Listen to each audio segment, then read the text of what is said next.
Colleagues, Anthony Mackay, CEO and President of the National Centre on Education and the Economy, based in Washington, DC, and also co-chair of a wonderful new initiative in Australia called Learning Creates Australia.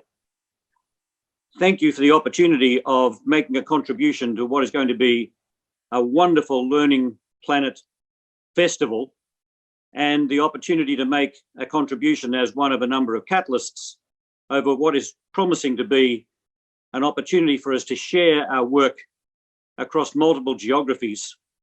And in the case of Learning Creates Australia, we have fantastic links with the Global Education Leaders Partnership, with WISE, with OECD, with a whole range of other colleagues that are participating in this festival.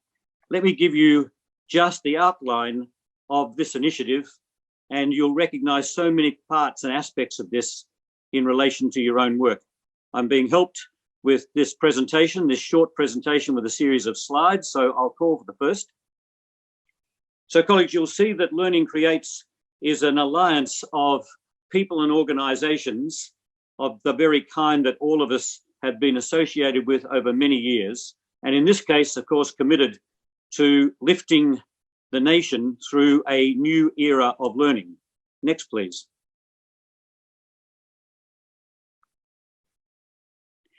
It is bringing together stakeholders from across the entire Australian community, and our purpose is to create innovative, practical solutions that will address some of the most systematic challenges, the systemic educational challenges that we currently face. Next, please. We set ourselves a central challenge question. How might we develop a new and trusted way to recognise learning that enables every young person to thrive in learning, work, and the community? Now, many, of course, are working on precisely this territory at the moment, the recognition of learning in ways that recognise that the old metrics of success are too narrow. And what we want are new measures of success that enable all young people to, as we say, thrive in learning, work, and the community. Next, please. We are using a social lab methodology. We're going through 3 cycles. At the moment, we've just completed cycle 1, which has been exploring the recognition of learning through a variety of equity lens. We're going then to a second cycle where we test and demonstrate some promising prototypes. And then, of course, ultimately, we need to be able to establish a new valued system of recognition that's going to ensure that we have the trust of all of the key players in the learning game. Next, please. This gives you just a snapshot of the fact that we are working particularly with stakeholders, young people, parents, communities, employers, policymakers, all of those people that make up the broader community of those who are concerned about learning. And you'll see that we are thinking about learning in a setting, not just schools, but out of school, juvenile justice, online, homeschooling, learning in a place.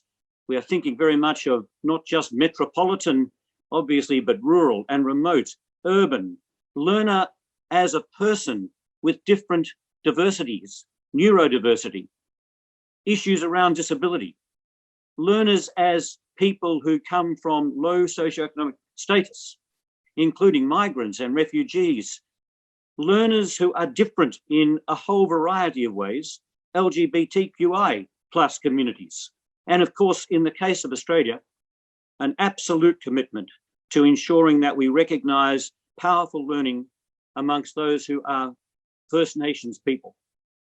All of this is being done in a way that tries to address the experiences of young people at this point who are experiencing significant disadvantage within the current system. Next, please. A paper has just been published that will be available to you. We have shared it with Learning Planet colleagues, and we are attempting here to lay out the territory of what a new recognition system would look like.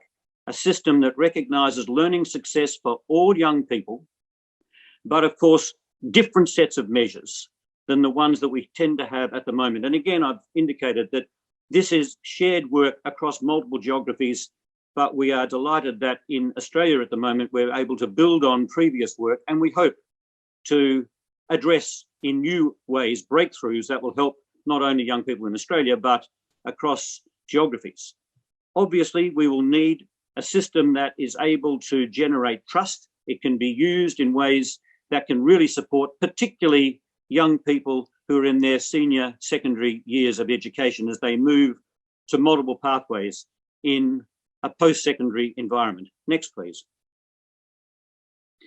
I won't spend time on this other than to say that we recognise that there are a range of components of a new recognition system that we must address. Obviously, our very ambitions for learning, ways in which we assess learning, the standards that we apply, the way in which we think about the metrics of learning, the recognition of that through credentials, all of this will require new agreements. So you can see that as we think about this work, we're thinking about the complexity of all of the components that will need to be aligned, coherent, in order to generate the kind of utility and trust of which I've spoken. The next, please. So you can see that we are thinking about learning and the future of learning that will need to be adaptive to the very complexity and uncertainty, a new world of work, a new world of learning for all people. Obviously, our focus on senior secondary, but we know that this applies to young people, old people, those who are moving various transition points in their lives and thinking about the nature of learning in so many different places.